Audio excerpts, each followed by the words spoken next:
That kind of nerd. Let's start the show with comics, movies, and technology. Here we go, bringing you the segments that you're looking for, like Cape Talk, Screen to Stream, Tech Perspective, and more.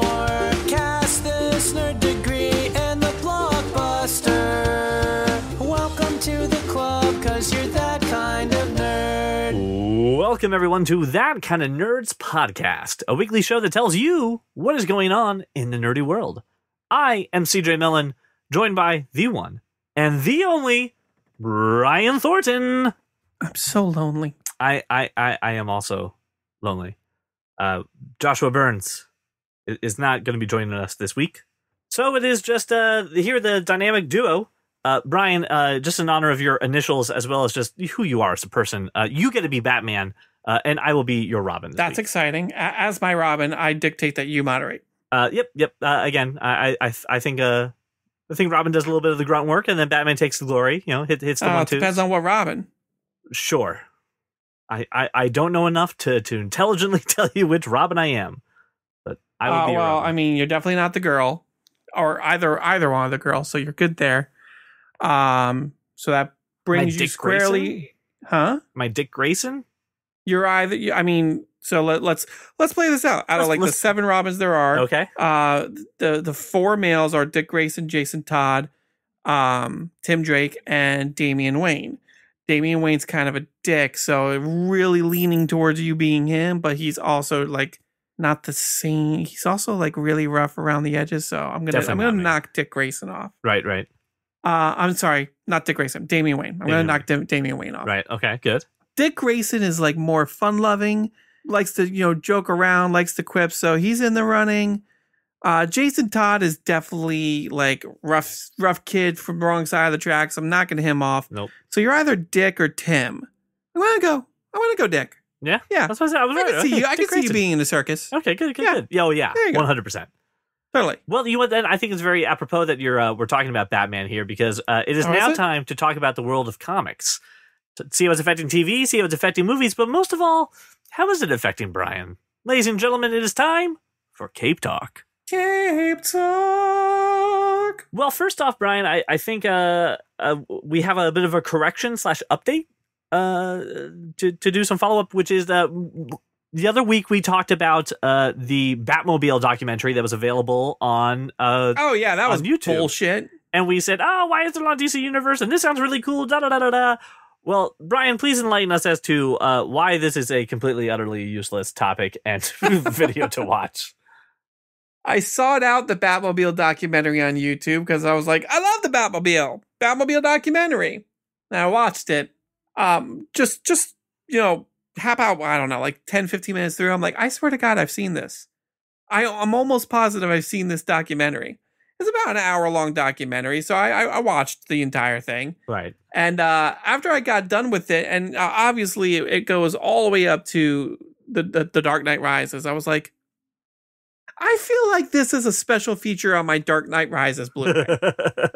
And I went and I grabbed my Blu-ray and I popped it in, and lo and behold, the same exact documentary is a special feature on the Dark Knight Rises Blu-ray. So I don't know who the hell thought it would be a great idea to advertise this as some sort of like brand new documentary, right, or some new thing to hit the web, or DC's got some sort of great partnership with YouTube or something. They legitimately are just taking their special features and throwing them on YouTube, I guess. It's so dumb. So the documentary's great. It's not a documentary. It's a special feature. But I guess it's great. I mean, it would still be a documentary, but it was a special feature on a DVD. It doesn't change it from being a documentary. I know, but still. Yeah, so basically we were sold a bag of goods. And again, this wasn't like 1 or 2 outlets were like, oh my God, this thing. It was just like everybody was just like, you gotta check this out. So we were sold a bag of goods that did not live up to the hype. Much like our next topic, which is Henry Cavill is reportedly gearing up to return as Superman.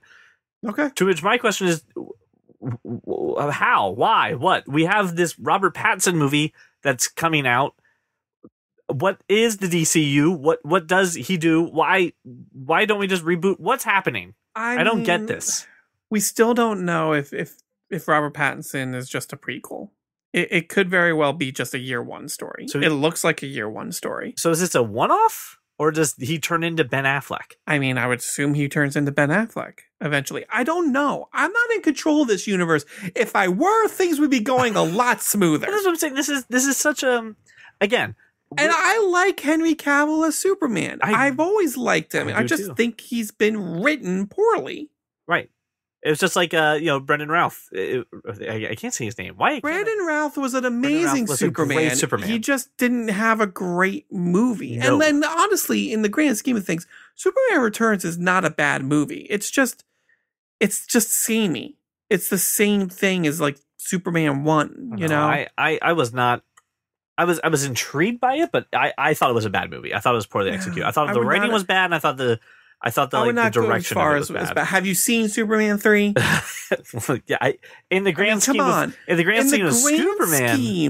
grand scheme of Superman movies, Superman Returns is like top 4 at least. If I pin it against other Superman movies, you're right. But if I just pin it as a movie, it is a bad movie.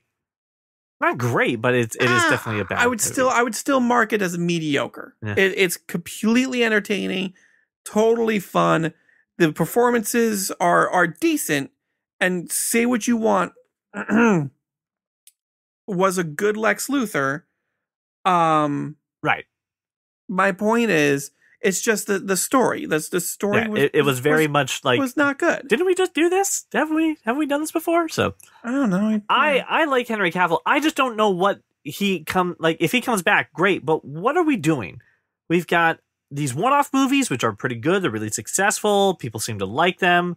We've still got this DC EU, connected universe. We've got Harley Quinn, which is kind of connected, but not really connected. We've got the Flash movie, who's doing God knows what.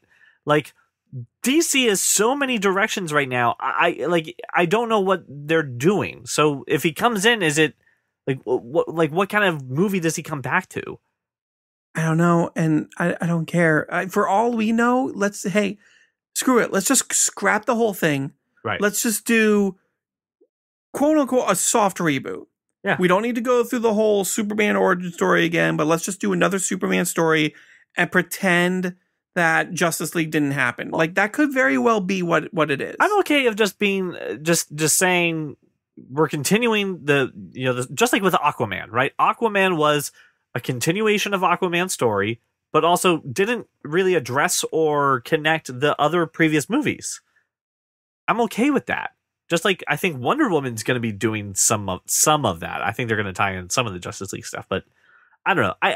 I'm confused about what's going on with Warner Brothers. I like the individual projects. Again, as if they were just individual movies, this wouldn't be a problem. But the fact that they started with this connection and this we want to be like Marvel like thing, and now they're like no, like it's just making things very complicated. So yeah, well, when you rush it and you screw it up and you do it badly, and then it's really hard to walk it back once you've established a connection between movies and characters. Yeah. It's tough. Just ask the 70 years of comic books that right. Every time there's a bad story, or every time we have a few years of what the hell are we doing, we do some big huge reboot event and then hit the reset button and hope that works. And 9 times out of 10 it does. Right. For all we know, this could be the reset button. Like, they've had Who hopes? 4 successful standalone movies that have not referenced the Justice League movie yet. So, I mean, as long as they keep that train going, but I have a feeling that because we decided to make the Zack Snyder cut, that it's just going to reemerge all bad feelings about this freaking franchise. So, speaking of the Snyder cut, this is definitely something I thought was interesting. Bob Greenblatt, by the way, love the last name, is the Warner Media chairman. He was on the Recode Media podcast. If you haven't listened to it, I actually highly recommend. Talking a little bit about HBO Max, and of course, the Snyder Cut came out. And it was funny because he said that the conversation when people were bringing up the Snyder Cut was like, no, we're not going to do that too. You know what? Maybe we should too. Yeah, we're going to do it.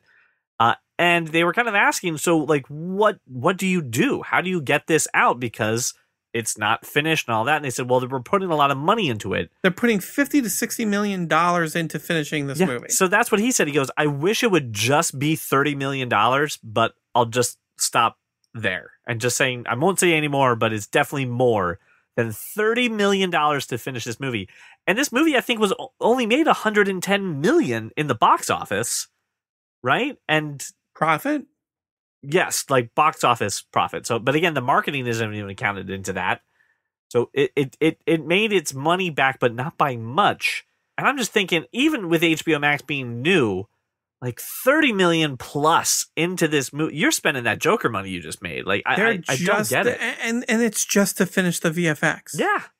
You know, I made my joke a couple weeks ago because we didn't know this information, and I still stand by the fact that this is going to be a half-assed done version of the movie because we're going to sink in $60 million. Great. You're going to finish the VFX, which is awesome. Hey, while we're at it, maybe we can make Steppenwolf not look like a freaking Mortal Kombat character. Well, the other part too is they're introducing Darkseid. I know. In the Snyder Cut. So I think we'll see less Steppenwolf. Here's my thing. Less Steppenwolf, more Steppenwolf. From what I understand of Zack Snyder's cut, is that it is pretty much that movie. It is just introducing Darkseid towards the end. You're still going to have 2/3 Steppenwolf. Ugh. And if he still looks like the shit that they allowed on the big screen, I still have a problem. But here's the bigger thing. I was just thinking about this because I was just talking about this with my dad. Two things. You're going to finish a movie that was built to be a cliffhanger. Because Zack Snyder's original vision was to have Justice League be 2 parts and lead into the second movie, which was going to be all about Darkseid. Oh, man. So you are redoing a movie to end on a cliffhanger with what? No plans of finishing the story? How freaking stupid is that? Secondly, the second point that I didn't even get a chance to say to my father because I thought of it after I hung up the phone with him. So, Dad, I know you're listening. This is for you.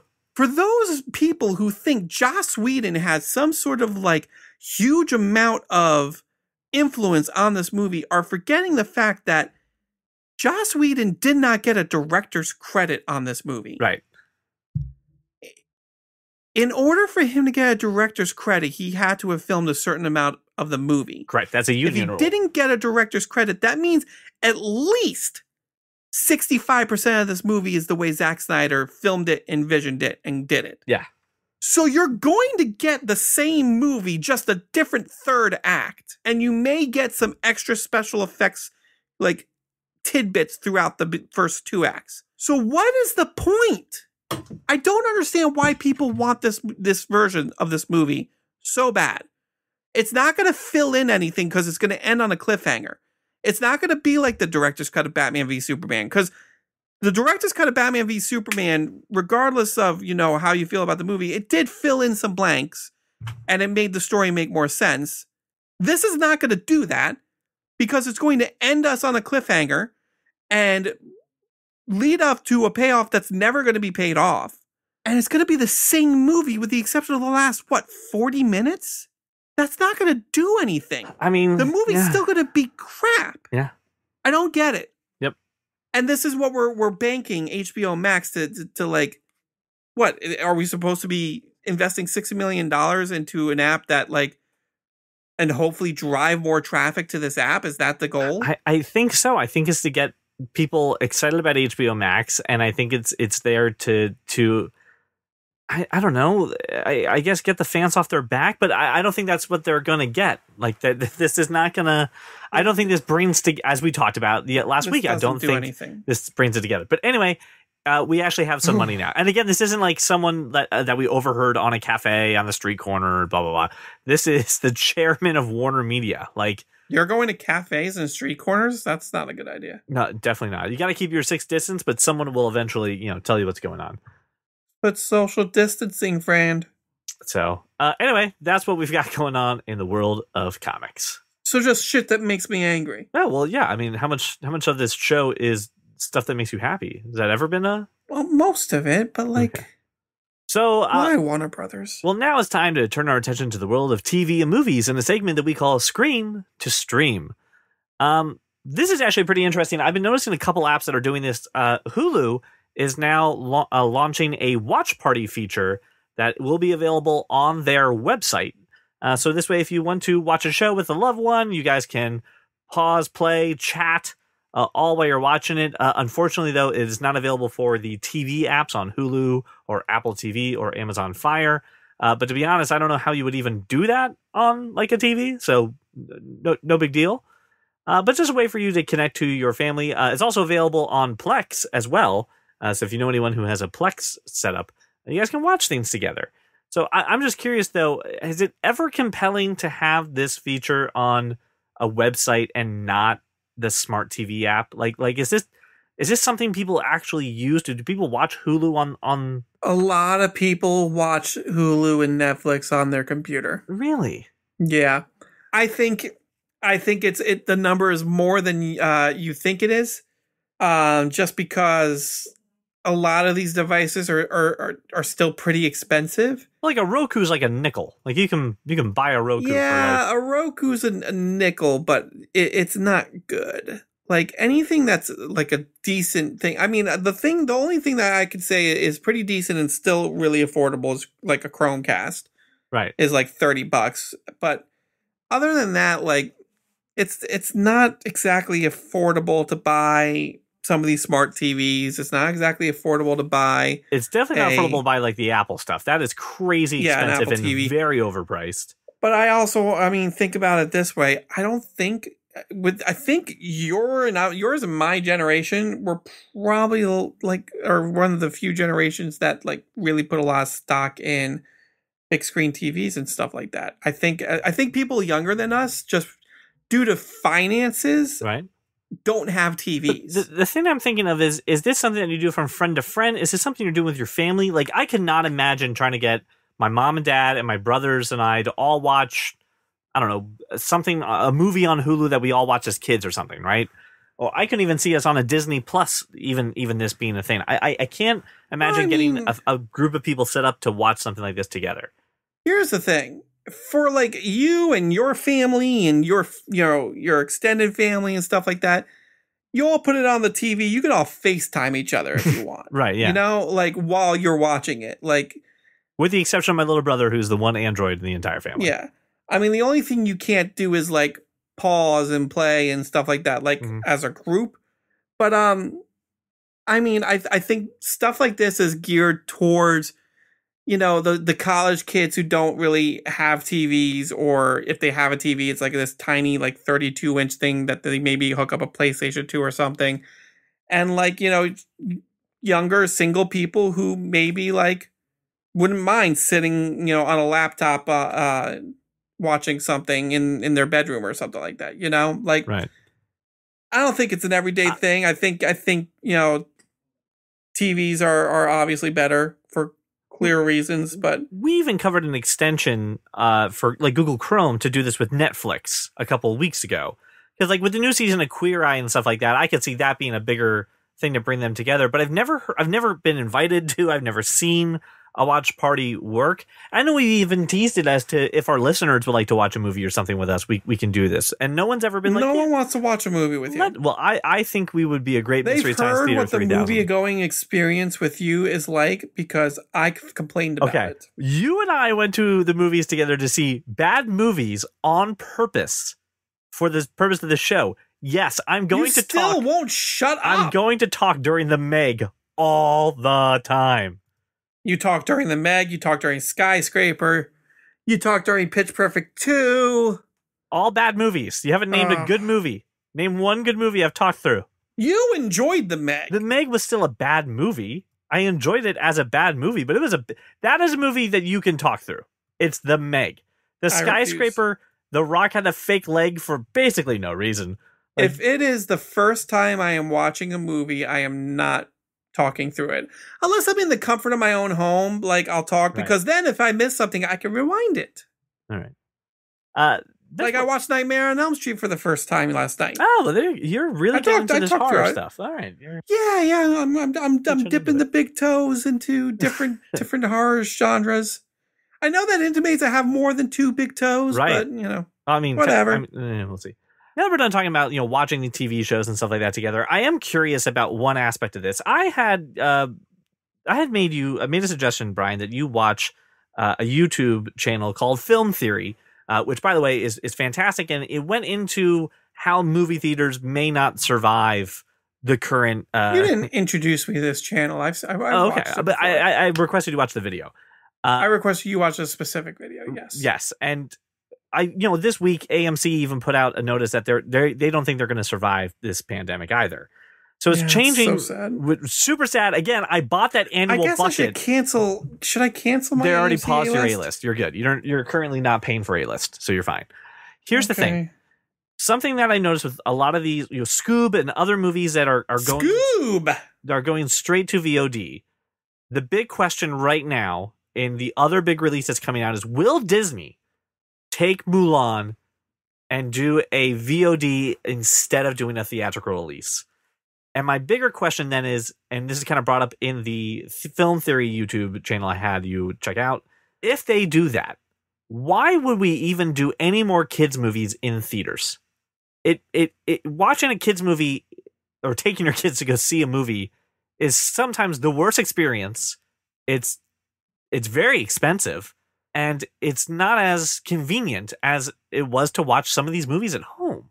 I think we've already had proof that children's movies can be successful in a VOD format. It's still iffy about how successful and if it's more successful than movie theaters. And honestly, well, I'm thinking Onward and a couple other big releases have been extremely popular. Well, I think Onward was is a slightly different story because it originally released in theaters and then a month later all this crap happened. So, hey, let's just push it out because we've already. Here's the thing, and the video you shared with me says just as much. Most movies make their money back in the first weekend. Yes. So Onward had its first weekend, so it doesn't hurt Disney at all to push that to VOD, especially if there's no movie theaters open to show their product. Like, right. They're making money off of, Disney Plus subscriptions and merchandising for a movie like Onward. Right. So why not?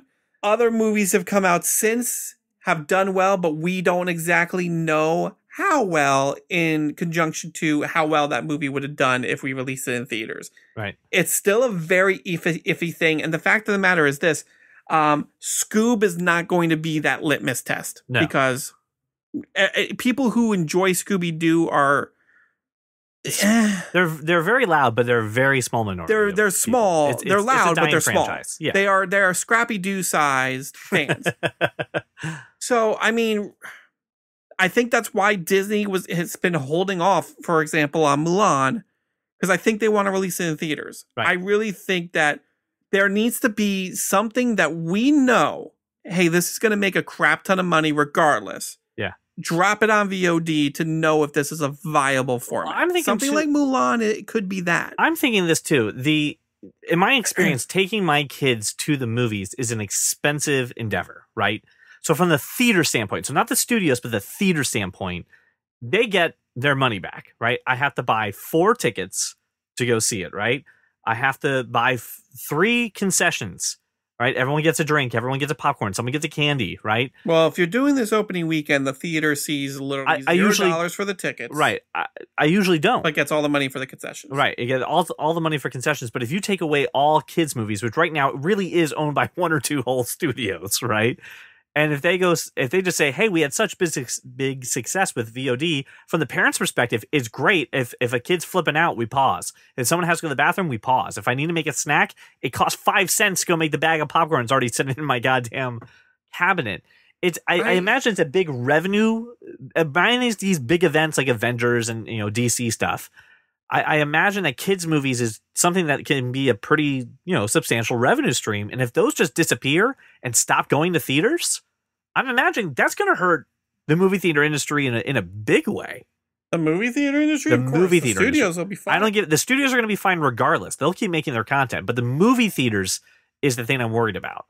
Movie theaters were hurting well before all of this Right. anyway. But well before. But take this away. Isn't that the final nail in the coffin? Like, can't that really, the one that closed down anything that isn't a major conglomerate that is a movie theater corporation? I mean, I think this was only a matter of time. I think just the current situation has accelerated it.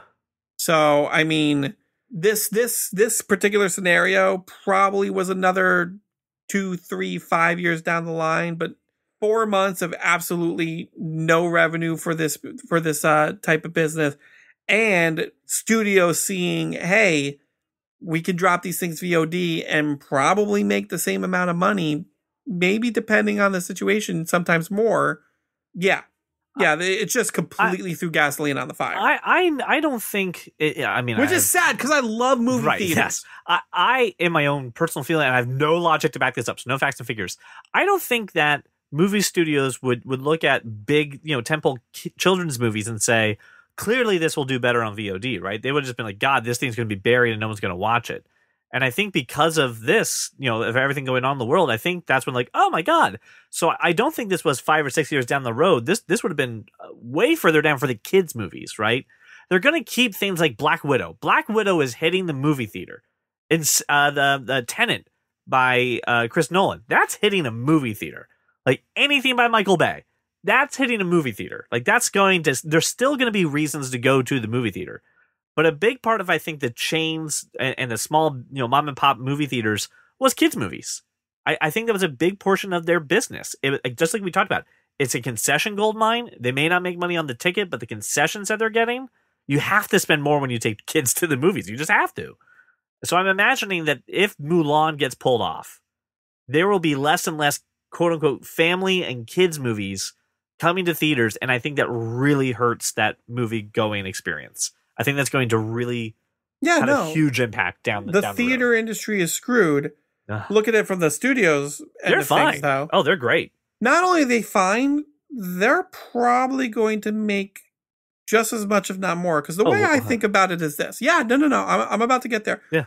Not on a movie by movie basis, but CJ, you are a family man. Yes. Right now, as it stands, before all this happened, how many times did you take your family to the movie theater? Kids, wife, whole shebang. Probably 4 to 3 times a year. 3 to 4 times a year. Yeah. All right. So let's say you're a family of 4. Let's just say on the tickets by themselves, you're spending $40 to $50 per visit. You're maybe dropping $200, right? Now you have the same amount of family movies coming out, but now they're only $20 and you can watch them from home.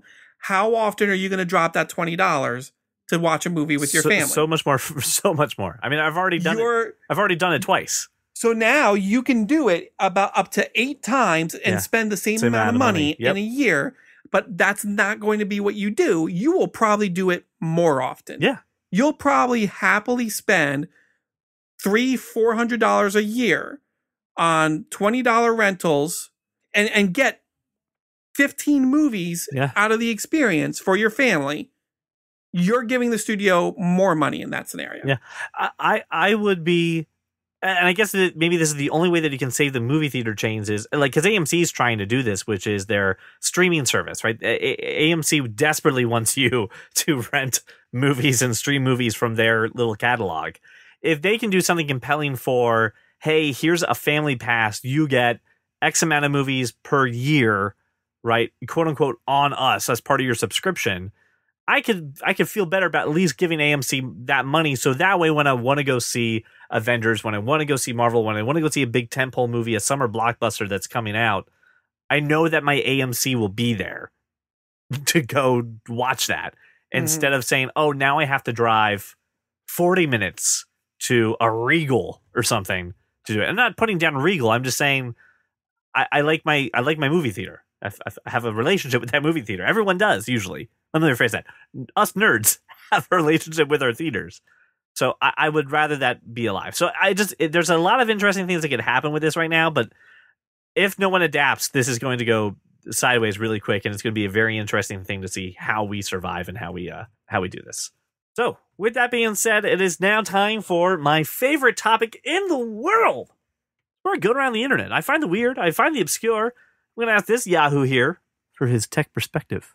Brian Thornton. Say Jota. If I go Sega, what comes to your brain? Sega, right?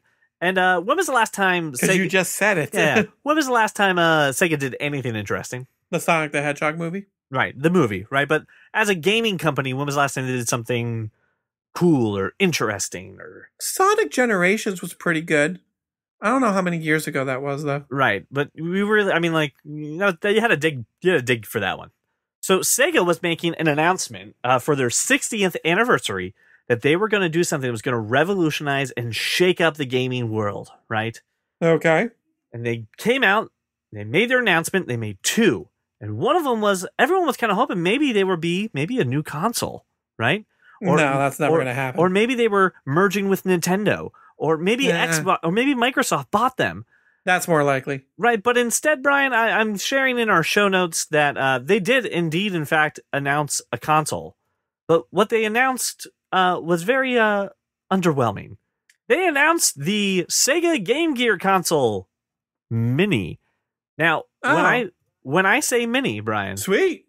Oh, no, you say sweet. Just like my Sega Genesis Mini? Oh, no, it's not like that at all, Brian, because when I say Mini, I mean an 1.5 inch display. I mean, small enough that your iPhone feels gigantic. Can't I just hook... What? Yeah. No. Yeah.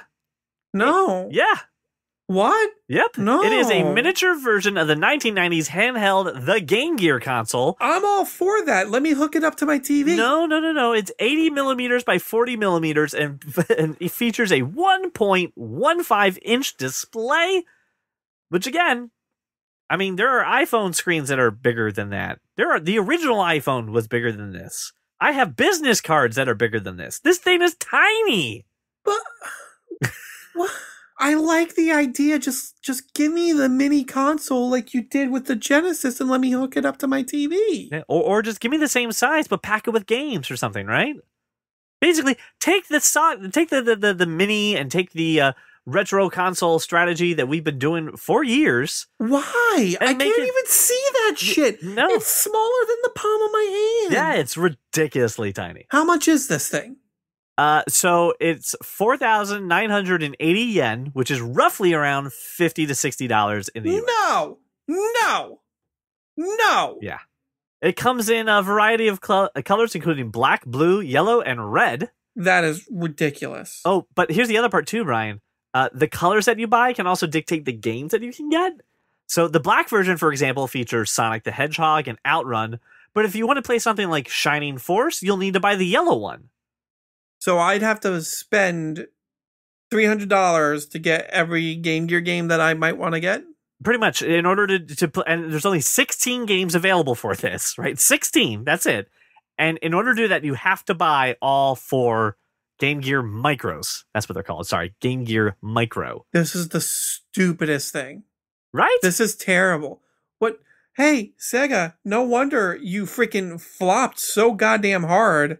Oh my god. I can't imagine, like you could buy a Raspberry Pi, a display and a case and play not only every Sega game, but every Nintendo, Super Nintendo, Game Boy Advance, Nintendo and DS games for probably around $130. You can buy 2 of these things, and this is ridiculous. I can't believe it. So that was not their only announcement, though. They announced one more thing, and it's called Sega Fog Gaming. Fog Gaming. Okay. Which isn't what is Fog Gaming? Yeah. So in Japan, there are quite a lot of arcades still around, right? Yeah, it's one of the many reasons I'd like to go to Japan. They still have arcades. A lot of machines are still running. But my question is, what do you do with those machines once, the business closes for the day? You turn them off? You turn them off, right? They become nothing, right? They're just machines that you turn off at the end of the day. So Sega says, hey, listen, we really like this cloud gaming, technology that's going around. Xbox is doing it. Google's doing it. We're trying to figure out a way to game without necessarily having a console, right?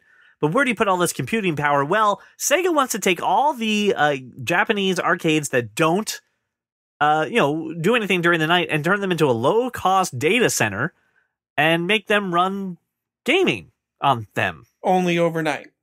Well, I mean, yeah. I mean, they still have a data center, but then taking something, and ratcheting it up. Yeah, there's a lot of problems with this. I don't even understand the words that are coming out of your mouth.